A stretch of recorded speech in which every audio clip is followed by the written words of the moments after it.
Здравейте хора, как сте? Надявам се, че всичко при вас е наред. При мен за щастие всичко е напълно добре. В днешното видео, както най-вероятно сте видяли вече от заглавието, ще ви покажа как стартирам пролетното развитие на кошерите. Като съм някой от вас най-вероятно ще си помислят, че може би е рано. Датата днес е 22 февруари. Но това, което правя в момента е съобразено с прогнозата за времето, която съм погледнал, която в случая 2 седмици за напред е доста добра. Температурите през деня ще са от около 15 до 20 градуса, през нощта ще са по най-ниските ще са около 4-5 градуса, което предразполага кошерите вече за развитие. Вече как ще направим самото развитие, вече какво ще правим днес, ще видите вече по време на видеото, но накратко казано ще приближим пити, които са по-пълномедни, които имат повече съдържание на мед близо до пчелното кълбо. Ще разпечатаме малка част от тях и също така ще впръскам в питите приготвен от мен захарен сироп, в който има и хранителна добавка. Общо взето това ще ни е дейността за днес и разбира се ще погледнем самите семейства как са стартирали сапилото и така да започваме. Това е препаратът, който ще използваме днес. Пак казвам, обикновен захарен сироп 1:1 с хранителна добавка. Като хранителната добавка не мога да ви кажа каква е, т.е. мога, но не искам да им правя реклама в момента. Една от най-скъпите хранителни добавки е на пазара. И общо взето това е. Сега вече започваме с работата. Интересно ми е как са семействата при вас, отворихте ли ги вече? Може да ми напишете в коментарите всичко наред ли е с вашите семейства. Както най-вероятно може да чувате, вече се чуват и птичките. Изобщо пролета настъпва с пълна сила. Ето го първото семейство.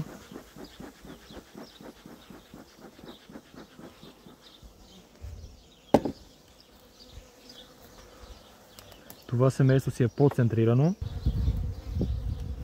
Както може да видите, това семейство си е по-центрирано.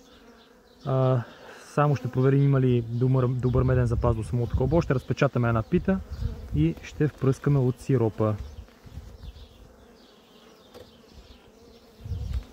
Няма да бъркам всичките семейства напълно навътре в кълбото, но първите няколко ще ги отворя просто за да добия представа докъде са стигнали с пилото, стартирали ли са пролетното си развитие. Вече ако случайно попадне на някой по-слаб кошер, ще се работи по-индивидуално с него, както дойде, накратко казано.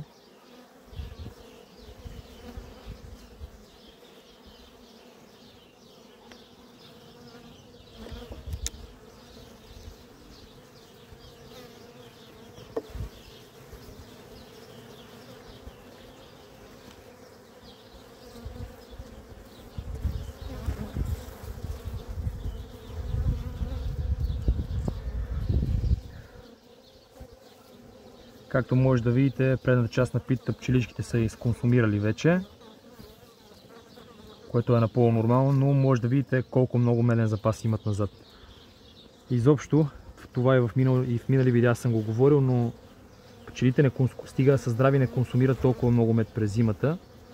Идеята да се оставя повече меден запас на пчеличките е точно за пролетното развитие, защото просто ако в самия кошер няма достатъчно мед, нещо от родена поне 7-8 кг, пчелите няма как да тръгнат пролетта. Има как вече с външна намеса, ако ги храните, но иначе в противен случай няма как да стане.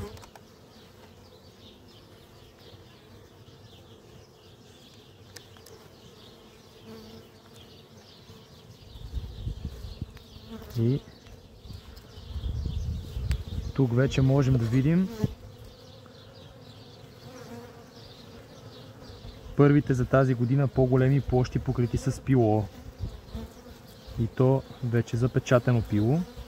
Ще се опитам да духна малко пчеличките, за да може да го видите по-хубаво пилцето. Надявам се, че може да го видите. Плътно пило, хубаво пило. От другата страна отново имаме хубаво плътно пило.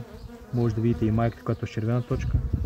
Миналогодишна майка. Общо взето това ми е достатъчно като информация за семейството.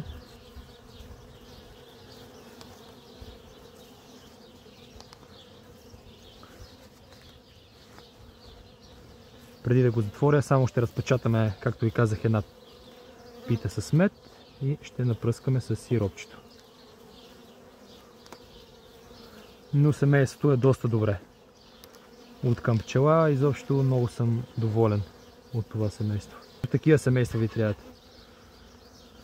Много колеги ме питат за зимната смъртност. И точно това е проблемът, че те примерно казват, че имат 10 или 20% зимна смъртност.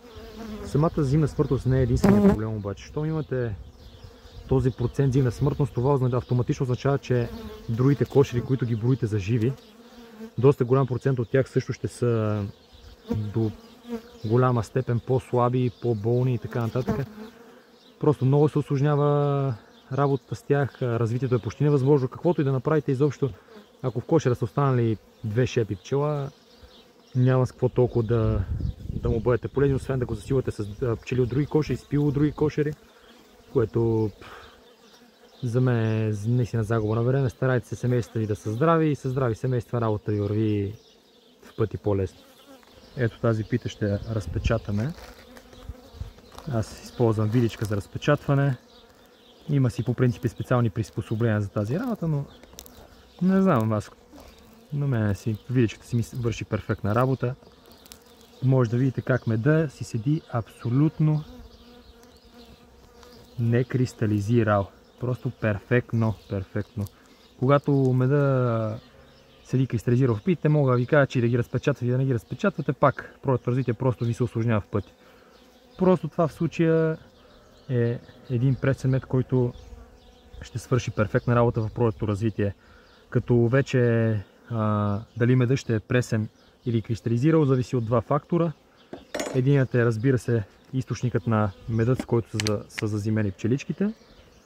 И другият фактор вече ви е силата на семейството. Колкото по-силно семейство е, толкова по-не позволява на питите да кристализират. Силно семейството, толкова по-не позволява на питите да кристализират. Сега от сиропчето, ето така правим. Сега може да ги расти отгоре, но аз предпочитам да не мокря пчелите, въпреки че сиропа, важно да отбележа, че е топъл. Ви посъветвал да не си мокрите пчелите с студена вода, с студен сироп, защото по това време на годината със сигурност няма да им е много приятно от този факт. Но ето така, топло сиропче сипате в питата и ще им дойде много добре в комбинация с разпечатаната пита.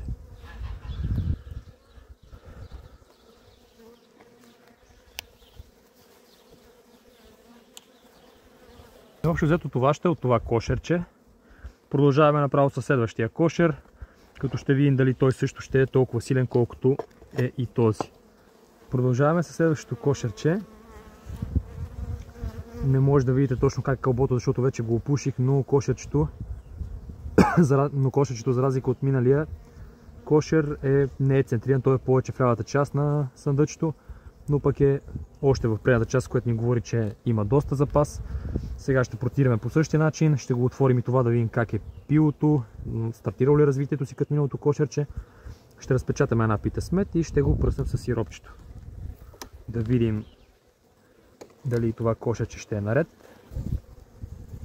Много от вас, между другото, ми се оплакват от зимна смъртност.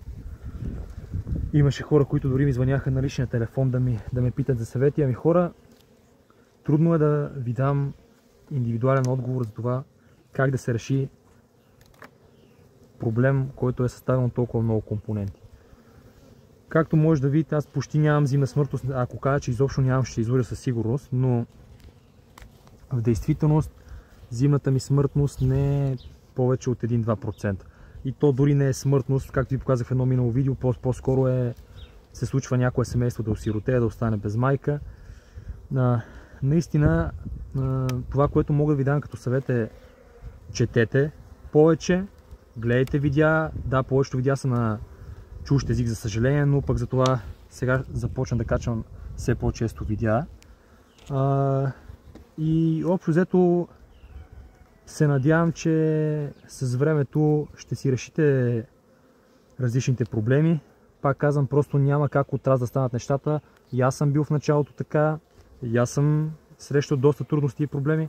Пак казвам, Ако се интересувате и имате желание, със сигурност ще ви се получат нещата.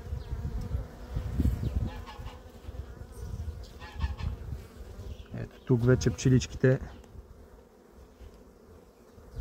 приготвят дори по-страничните пити за осеменяване от майката.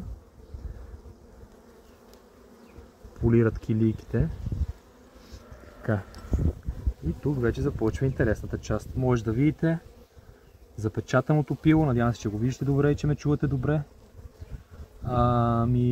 Това, което виждаме, че даже вече това пило се излюпва.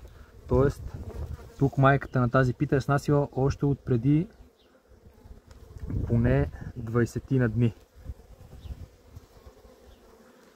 Значи, това кошерче е стартирало сравнително малко по-рано. Една идея по-рано развитието си от миналия кошер, който ви показах. Да вдигнем и тази пита. Хоп.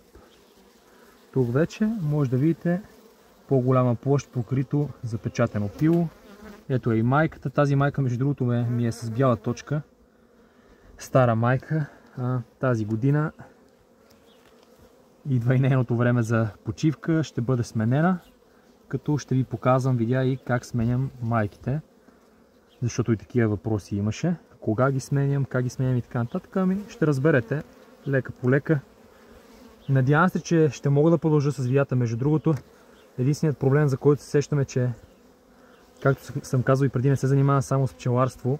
Изобщо като почне активния сезон, не знам колко време ще имам. Сега видеята най-вече ги снимам съботите и неделите. Но се надявам, че ще намеря време. Наистина ми харесва да се занимавам с качване на видеа. Харесва ми също така, че харесва ми вашата обратна връзка. Много от вас ми казват, че харесват видеята ми. И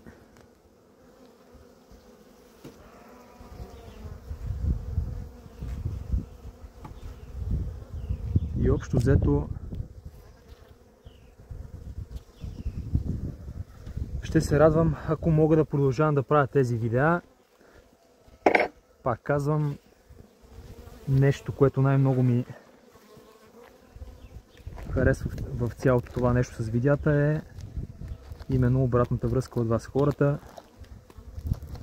Тази пита вече може да видите, че леко е тръгнала да кристализира, но при всички положения разпечатването, което правя в момента, ще помогне на пчеличките за тяхното пролетно развитие. Между другото, според някои хора този метод, който прилагам тук, е поостарял, така да се каже. И да ви кажа честно, да си призная, не винаги имам време да се занимавам да правя това нещо. Даже днес най-вероятно ще успея да мина този пчелин. С помощта на баща ми, разбира се. Но не винаги имам време да го правя на всички пчелини. Да ви кажа честно, в действителност, да си призная, семействата, при които не го правят, те също се развиват сравнително добре. Ако има някаква разлика, ще е доста минимална. Изобщо номер едно фактор за развитието на пчелите е как са зазимени самите пчелички. Когато пчеличките са здрави, когато иззимеят добре, здрави, много като обем на самото кълбо, пчелите се развиват перфектно. Особено ако имате вече и рапица, там вече играта е съвсем различна. Хората, които имат пчелини покрай рапица, знаят за какво ви говоря. Втория кошер, който прегледахме днес, също съм доста доволен от него. И продължаваме с третия кошер. Ще се видим след малко.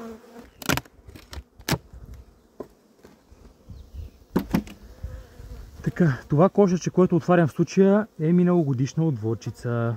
Това, което виждаме, че при всички положения е по-слабичко от миналите кошери, което е напълно нормално. И сега ще погледнем как се е справило. Изобщо стартирало ли си е пролетното развитие кошерчето, има ли добър запас от мед и така нататък. Също така си спомням за един конкретен въпрос от един човек, който ми писа налично. И въпросът беше, човекът не говорил чужд език, трудно се оправил с социалните мрежи и изобщо се затруднява да си намери източник на информация относно пчеларство. Значи най-разпространената книга, която мога да ви кажа, която съм чел на български език, защото по принцип информацията, която чета си е на повечето на английски, е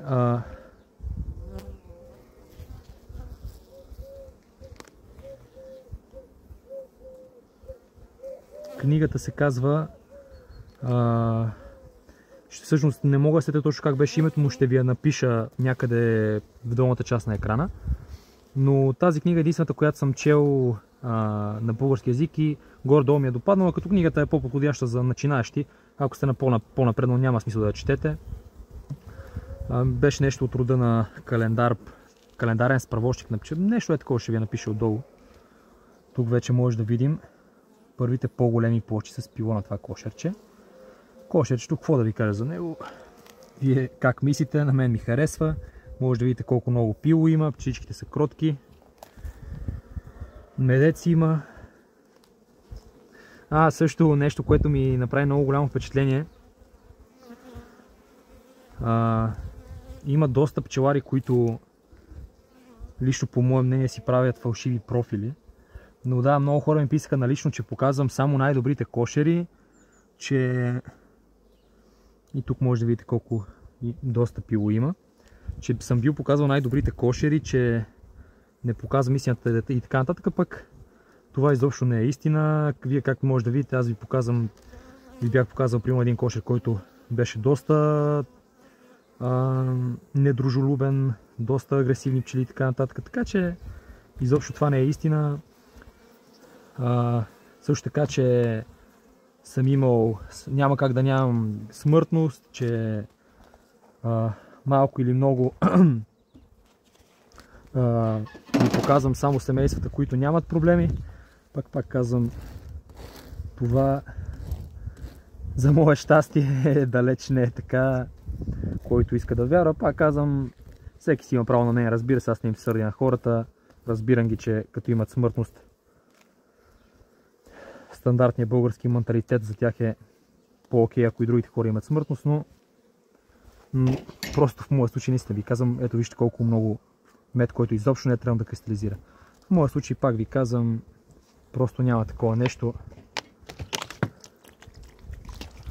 От сиропчето ще му сипем и продължаваме с следващото кошерче. Като много, между другото ми писахте, че имате интерес към по-дълги видеа.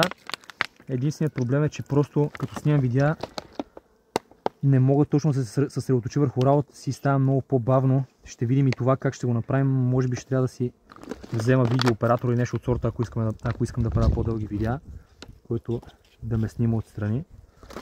В противен случай няма как просто да се случи.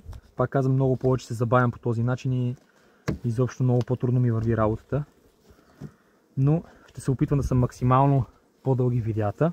Стига да са ви интересни, разбира се, да. Като днешното видео мисля да отворя само тези първите 3 кошечета, но горе-долу бързо ги свършиме работата. Доволен съм от тях, така че ще направим снимки на още поне 1-2 кошечета да ги видите и тях. Иначе да, ето да ви демонстрирам, че не се притеснявам и от това нещо. Мога да ги пръснам чище е така отгоре.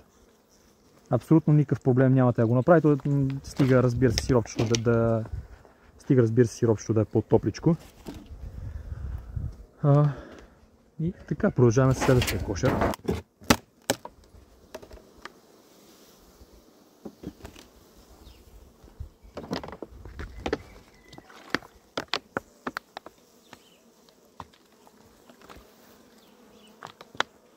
Кажете ми между другото какво мислите, какво мога да подобря в видеята си, как ще са ви по-интересни. Също така, ако ви харесват видеята, искам да ви подсетя да се абонирате за канала. Ще качвам все повече такива видеа. Давайте ми идеи за други видеа в коментарите. Изобщо ще се радвам да чуя всеки от вас какво му се гледа. Това е следващото кошерче. Поръсил съм го, както може да забележите, малко с сиропчето, за да се успокоят пчеличките.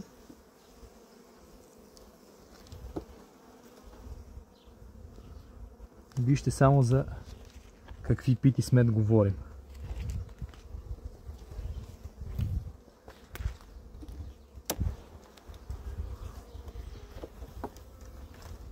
За съжаление, батерията на камерата ми пада. Надявам се да имам батерия колкото да снимам това кошерче и Обещах ви да снимам още 2-3 кошера, но може би ще оставя камерата да се позареди и ще опитам после да снимам още поне 2 кошерчета.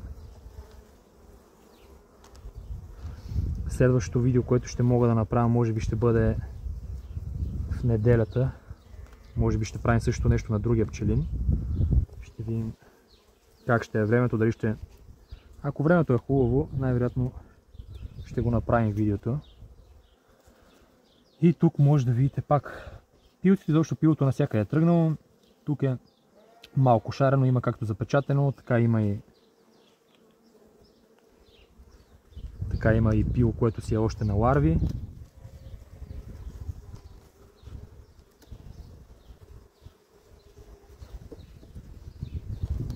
Надявам се, че и вашите кошери са добре. За съжаление чувам много оплакване, както по-рано ви казах, но ние да сме живи и здрави, кошерчетата ще се оправят.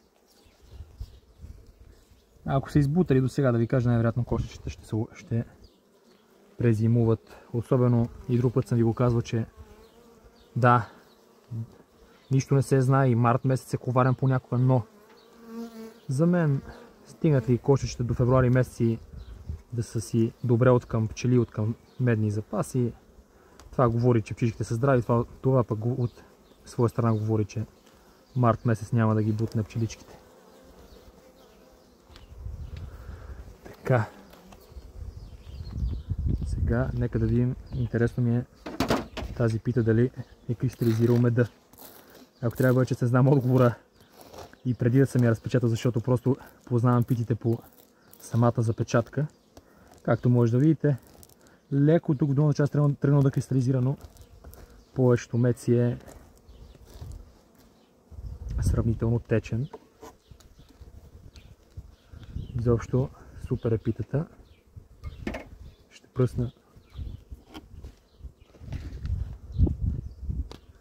пръсна малко сиропче.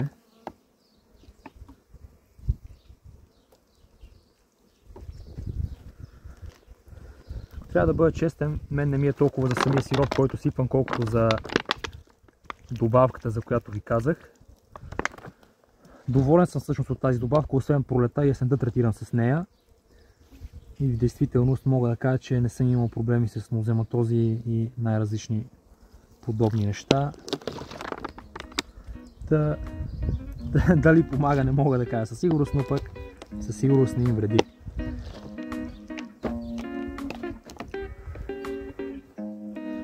И горе-долу това е за това кошерче.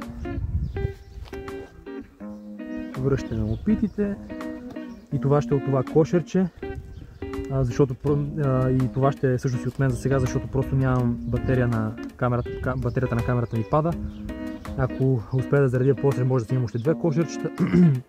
В противен случай може би това ще е края на видеото, нямам представа. Ако не, ще се видим после. Пак казвам, абонирайте се за канала, ако ви харесват видеята, коментирайте, лайквайте, ако ви е харесало, ако не ви е харесало, слагайте палеца надолу. И така.